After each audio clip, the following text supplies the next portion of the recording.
Hello and welcome. This is Kevin, also known as AWOL, and today we're going to do things a little bit differently. I have Mandy here, Hello. and she's going to help me with all of your questions. And, well, let's just get into this. How are you not so perfect? Well, they're not, and I appreciate the sentiment, but I've had 30 years of experience, and it might look like my work is really nice and clean, but I do kind of actually try to keep it looking as though it was done by a human. I know there's some people out there whose knots are way more meticulous than my own, and kudos. But for myself, I personally try to keep that element of a human in my work. So you'll notice some of the things kind of lean a little bit or whatever. Do you use a pattern generator? No, I don't. However, I use a graph paper that I came up with myself. The problem with regular graph paper is the knots move on a diagonal, and regular graph paper is just straight across. So I came up with something, and I have it on my website. It's available. I'll put a link in the description below. But no, using as generators or using the website is not something I do. Why do you double your strings? I double for a couple of reasons. One, it makes the bracelet thicker and it'll last much, much longer. As the other one, another reason is it goes a whole lot faster. I can actually make a bracelet in a couple hours as opposed to several hours because it takes fewer knots to actually do the same amount of distance. Just something I got used to, and it's just I'm more comfortable with it that way. How do you make the loops? I now use the kumi method of doing the loops, and it's funny to have my wife actually ask me that because she's the one who makes the majority of the kumis, and that's why you don't see it much in my videos, is because I hand off the string to her, and she magically just turns it into something awesome, and then I go ahead and make the bracelet. So, yeah, that's kind of funny actually.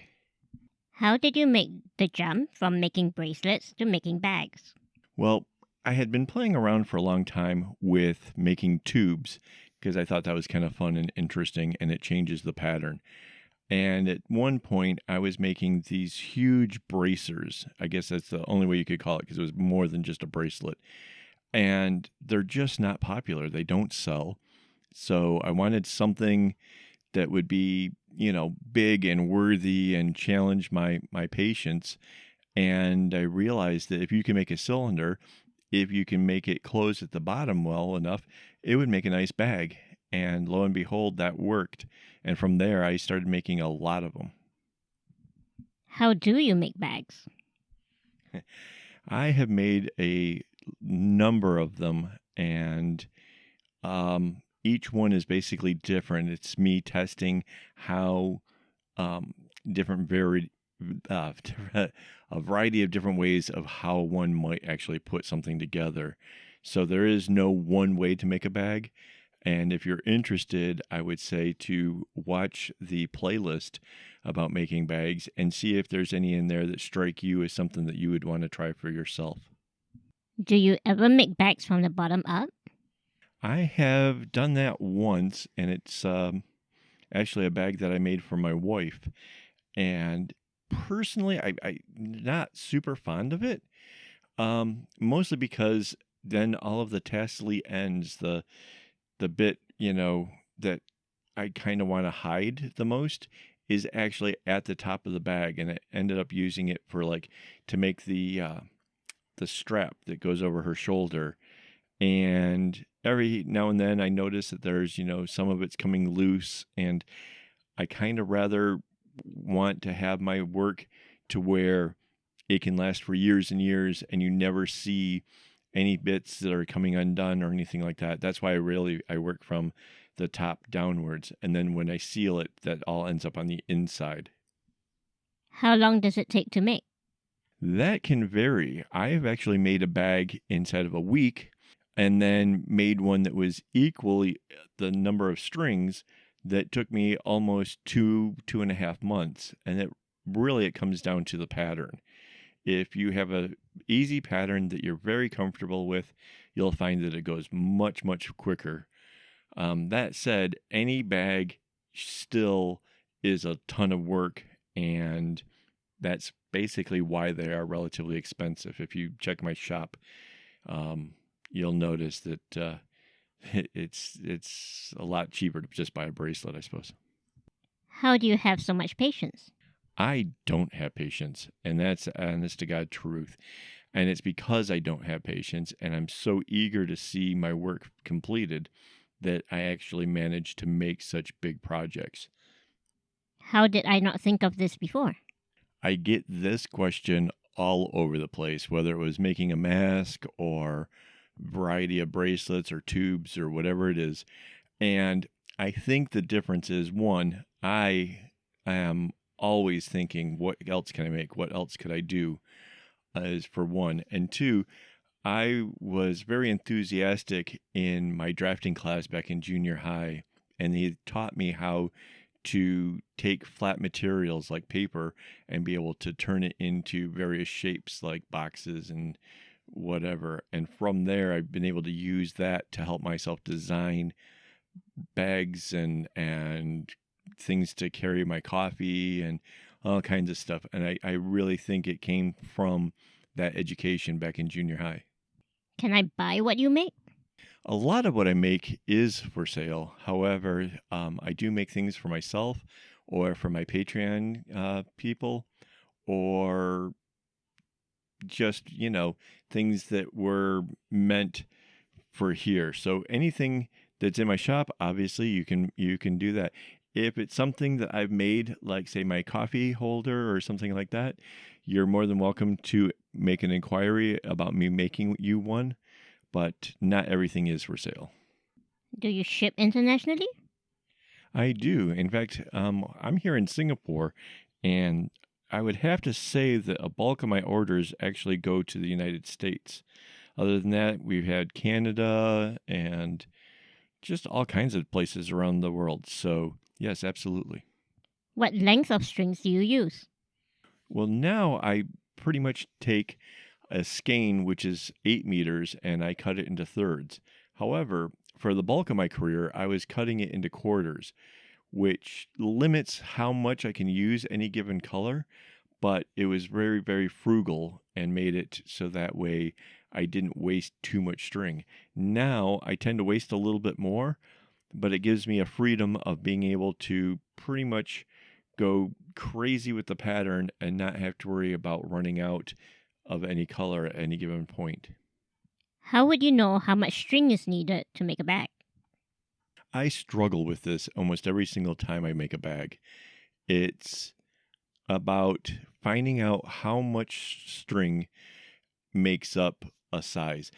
I think the easiest way is if you do 10 strings and make yourself a bracelet out of the 10 strings, you then know like what 1/10 of that is. Now, if that's say that's one loop and you do 10 of those loops, the distance will be 11 times what that bracelet was. And it's 11 because each time you join it, you add one knot or 1/10. So that's how you can do the math to actually calculate out how big it'll be. And from there, you kind of have to kind of figure out what you want that bag to be used for. If it's a bag to just carry your phone, obviously that's relatively small. If you're trying to carry the iPad or a computer or something, obviously it has to be much larger. And yeah, I struggle every single time with trying to figure out like how big it's going to be.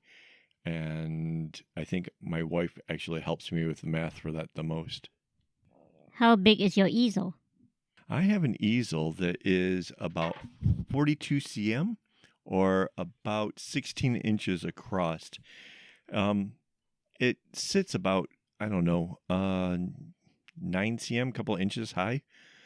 It's it has the ability though of opening up to being maybe 2 foot in length, maybe more.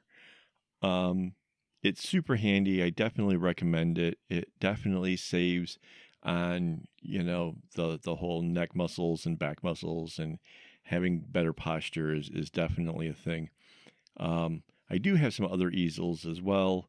Um, the small ones I first used, actually, I don't care for them as much because of the fact that they tip over quite easily. So if you're looking to get an easel for yourself, get something with a nice sturdy base, maybe a little drawer in it so you can keep your scissors and stuff handy. Um, and make sure that it's well weighted so that way when you have it sitting at a table or a desk or whatever, that it doesn't shift around too much on you. Are you right or left-handed? I am right-handed. However, I do favor my left hand when it comes to things that are repetitive, or even like things like if you gave me a hockey stick, I would need a left-handed hockey stick. So I'm not sure why anybody wanted to know that one, but yeah, right-handed. What other social media do you use? I do have a Facebook page for akaawol, as well as my Instagram, YouTube, and that's about all I'm using right now.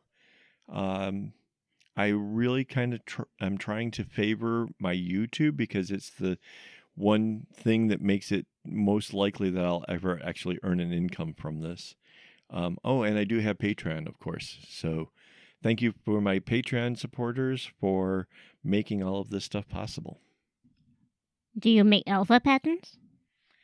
I don't, however, I do have some plans. I have like 8 kg of string coming, and when that gets here, I do have some plans for a bag and some other stuff that will actually use some of the alpha type stuff. I did recently use the alpha style knots in a chopstick holder, but other than that, no, it feels like it's cheating. What's the fuss about making a diamond? So, okay, so the diamond was a big thing for me when I discovered that I could make a diamond by using the right left knot. Um, Something big happened, and this is really why I don't use patterns off of the internet. What it is if you go completely as random as you can get for the first half of the bracelet, get to the midpoint, you can make a diamond, and all the strings will be in exactly the reversed order of how you started. So with a diamond, you then have the ability to try to backtrack and make the second half of the bracelet exactly how the first half was done. If you do this, you will actually learn a whole lot about how the flow of string happens underneath everything. And it's a real huge mental gymnastic thing to try. I definitely recommend everybody should do it at least once. Well, once, I mean, like, take a couple months of just pumping out bracelets that are insane. And what you'll find is once you've done that for a little while, it's much easier to pretty much look at any bracelet you see on Instagram and go, oh, I can make that, because the skill that you will learn while doing it from just reversing it from the diamond is priceless. It's an amazing thing. And yeah, I totally recommend it. You can tell I'm super enthusiastic. Okay. How often do you post videos? I am now back down to just posting once a week. I'm looking to the possibility of maybe doing live videos, but I need some equipment in order to do that. So if you can support this channel either by liking and sharing my videos, you could also buy some merchandise from the shop, or support me over on Patreon. And we can look at maybe doing some live videos maybe once a week for that as well. That's it. Okay, well, thank you for watching, and until next time, don't get your strings in a bunch.